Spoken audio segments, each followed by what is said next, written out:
I want you to think about it. If you are about to do a very big sneeze or you're about to do a very big cough, what do? I think most of us will go, cover my mouth so that I don't spread germs.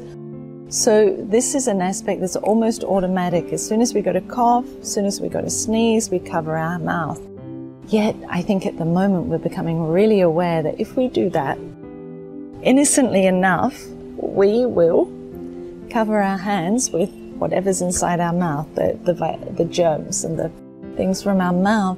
And then we might, with all in good intention, say, I'm going to go and wash my hands, but how often do we forget about that?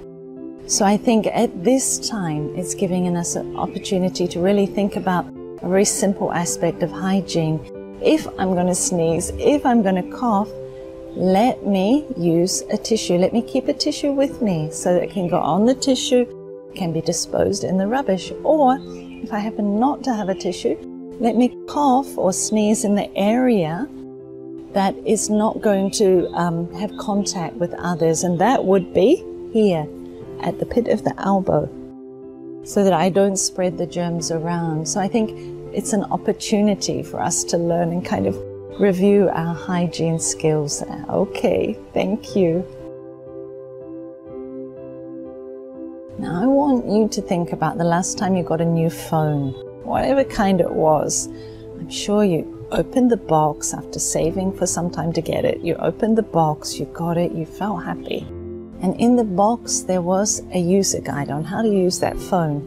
I'm quite sure you looked at it, maybe you've spent quite a lot of time looking at the things that would allow the phone to work well, things that might damage the phone. Like, for example, water.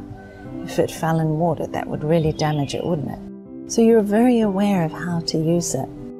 In the same way, I want you to think a little bit about your mind.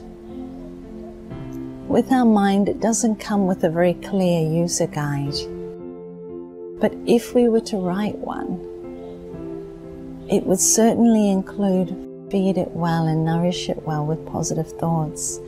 And I think what can tend to happen when there's a challenge around like this virus, we can allow ourselves to feed our mind's thoughts that are absolutely going to not nourish it, and in a sense can be very detrimental.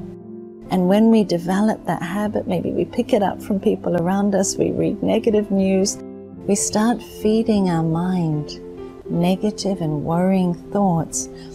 It really, really decreases the ability of the mind to work well and hold thoughts and concentrate.